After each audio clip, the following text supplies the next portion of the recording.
কথা আপনি শুনেছেন মিডিয়াতে, তার মায়ের কান্নার কথাটা শুনেছেন, এবং ওই কান্না মুছে দিয়ে প্রাইম মিনিস্টারের অফিসে শেখ হাসিনা নিয়ে এসে কি নাটকটা তাদের পর্দে চালালো, এই যে প্রহসনটা চালালো, তাদের মনে যে দাউ দাউ করে আগুনটা জ্বলছে, সে ক্ষমা করে দিবে কিনা তার কাছে গিয়ে জিজ্ঞাসা করেছেন? সো আমি চাই কি জানেন, অনেক নির্বিষ মানুষ ছিল যারা ঠিক আছে ওই টাইমেও চাকরি বাকরি করেছে, সবকিছু করেছে, তারা রক্তের খেলায় বা নেশায় মেতে ওঠে নাই। এই ধরনের মানুষ যারা আছে তারা যদি মনে করে কালেকটিভ স্বার্থে সবার একসাথে কাজ করা উচিত, অবশ্যই সবাইকে নিয়েই দেশ গঠনের কাজ করতে হয়, কিন্তু যাদের হাতে সরাসরি রক্তের দাগ লেগে আছে তাদের তো বিচারের আওতায় নিয়ে আসতে হবে। তাদেরকে বিচারের আওতায় না নিয়ে এসে আপনি যদি মনে করেন তাদেরকে স্পেস দিবেন, তারা কি সুযোগ সন্ধানী না? আমি চাই দেশের সবাই একসাথেই কাজ করুক, বিভক্তির রাজনীতি ভুলে, কিন্তু যারা অপকর্ম করেছে তাদের শাস্তি হওয়াটা জরুরি, এবং যারা দালালিপনা করেছে তারা যাতে আবার সুযোগ সন্ধানের মতো মূল স্রোতে না মিশে যেতে পারে। তাদের প্রত্যেকের অপকর্ম যা যা ছিল, আপনি ওই যে একটা ভাবনার কথা বললেন, অভিনেত্রী, সে বিগত দিনগুলোতে আওয়ামী লীগের ইলেকশন ক্যাম্পেইন করেছে, আমার কাছে প্রমাণ আছে। শেখ হাসিনার সে ক্যাম্পেইন করে বেরিয়েছে, কিন্তু রিসেন্টলি কিন্তু দেখা যাচ্ছে সে আবু সাইদের ছবি এঁকেছে। আবু সাইদের ছবিটা যখন এঁকেছে, এই ব্যাপারটা তার একটা আইওয়াশ, সে ওই আলো আসবেই গ্রুপের ভেতরেও ছিল, এবং তার বিগত দিনের কাজ পুরাটা স্বৈরাচারী রেজিমের সাথে অ্যালাইন্ড। সে একটা ছবি একেই যদি বলে যে সব দায় দায়িত্ব শেষ, সে বিগত স্বৈরাচারের আমলে প্রত্যেকটা জায়গায় সে বেনিফিট নিয়েছে। এমনকি সে যে অনেক ভালো অভিনয় করে তাও না, ওই জায়গা থেকে কিভাবে সে প্রচারণায় উঠে যায়। আর একটা গুরুত্বপূর্ণ কথা বলি, আপনারা মিডিয়ার মানুষ খুব ভালো বুঝতে পারবেন। সে যে কান চলচ্চিত্র উৎসব যেটা হয় সেই জায়গায় যে গিয়েছিল, সে নিজের টাকা খরচ করে প্রাইভেট স্পেয়ার থেকে গিয়েছে, রাইট? আপনি একটু তদন্ত করে দেখতে পারেন, এরকম যে কেউই যাইতে পারে বিভিন্ন জায়গা থেকে।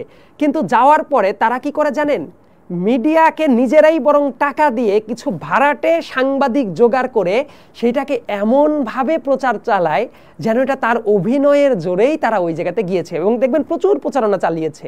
এবং বিগত স্বৈরাচারের সে একজন একনিষ্ঠ সমর্থক, সে যদি এখন হঠাৎ করে এসে তার পুরো রিমোর্স বোধটা না থাকে, সে যেসব অপকর্ম করেছে সেগুলো যদি স্বীকার না করে, তার তো এই প্রশ্নের জবাব দেওয়া উচিত যে সে শেখ হাসিনার যে ইলেকশন ক্যাম্পেইন করেছিল, আপনি প্রমাণ দেখতে চাইলে আমি দেখাতে পারি। সে যে করলো, কেন করেছিল, এই পুরো ব্যাপারটা নিয়ে সে জাতির কাছে কি ক্ষমা প্রার্থনা করেছে? সে কোনো কিছু না করে হঠাৎ করেই ডান থেকে বামে এসে যে ও আমি তো খুব ভালো মানুষ, কিছু বুঝি নাই, এই ভাবটা দেখাবে। তখন মনে করতে হবে এই মানুষগুলা হইল ওই ব্যারিস্টার সুমন টাইপ মানুষ। একটু বলি যে রাফসানদার ছোট ভাইয়ের কথা, তিনি যখন ছাত্র আন্দোলনে গিয়েছিল, অর্থাৎ একাত্মতা প্রকাশ করতে গিয়েছিল, তখন কিন্তু ছাত্ররা তাকে আসলে অ্যাকসেপ্ট করেনি, সেখান থেকে তাড়িয়ে দিয়েছে বা চলে যেতে বলেছে, জোর করে নিয়ে গাড়িতে উঠিয়ে দিয়েছে। এই বিষয়টাকে আপনি কিভাবে দেখবেন? আমি সবসময় একটা কথা বলি, আমার ওই ভিডিওর পরেও কিন্তু আমি বলেছি, রাফসান আমার শত্রু না। আমি যে কাজটা করেছি টোটালি দেশের স্বার্থে, কারণ আমাদের দেশে ঋণ খেলাপি ইস্যু এত জটিল হয়ে যাচ্ছিল, এবং দেখবেন সরকার বা সরকারের সাথে যাদের আতাত থাকতো তারা জনগণের টাকা, ঋণ খেলাপি টাকাটা কিন্তু জনগণের টাকা। আমি যখন এই ভিডিওটা করেছি আমি সবসময় বলতাম যে তরুণরা যদি রাজনৈতিক সচেতন হয়ে ওঠে, একটা দেশে একটা বৈপ্লবিক পরিবর্তন আসে, এবং তরুণরা যদি রাজনীতি সচেতন হয় তাহলে কি হতে পারে এতদিনে নিশ্চয়ই সবাই বুঝে গেছে। আমি যখন ওই ভিডিওটা বানালাম, অনেকে প্রশ্ন করছিল কি জানেন, এটা তো ব্যক্তিগত ব্যাপার তাদের, এই ব্যাপার নিয়ে কেন কথা বলছেন? ঋণ খেলাপির যে টাকা, এটা যে ব্যক্তিগত টাকা না, এটা যে জনগণের টাকা, ব্যাংকের টাকা কিন্তু পাবলিক মানি। ইয়তরা এই ব্যাপারটাও ভুলে গিয়েছিল। সো আমার টার্গেটটা ছিল এই ঋণ খেলাপি যারা করে, মতিউরের মতো যারা অনেক টাকা পয়সা মেরে দেওয়ার কাজ করে, এরা যাতে পাবলিকলি তাদের রিপারকেশনের ব্যবস্থা হয়। এবং এইটা করার পর আমি বলি, আমি তারপর বলছি এই ব্যাপারটা। তারপরে রাফসানের ওই জায়গাটা ভুলটা কি হয়েছে জানেন, সে যদি এই ব্যাপারটা স্বীকার করে নিত তাহলে কিন্তু পাবলিকের চোখে ওই ব্যাপারটা ধরা পড়তো না। কিন্তু সে যে কাজটা করার চেষ্টা করলো, সে এসে পুরোটা ডিফেন্ড করার চেষ্টা করলো। সে ইনফ্যাক্ট ওই ভিডিওতে আমাকে এসে মামলার ভয় দেখাচ্ছিল।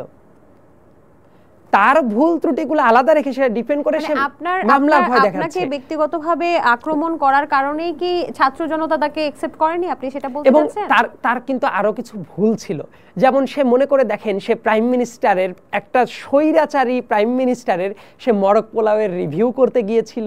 সে নসরুল হামিদ বিপুর মতো একজন, মানে বাংলাদেশের বিদ্যুৎ খাত ধসায় দেওয়ার যে একটা নেতা, নসরুল হামিদ বিপুর সে ইলেকশন ক্যাম্পেইন করে বেরিয়েছে। এই কাজগুলো করার জন্য আমার মনে হয়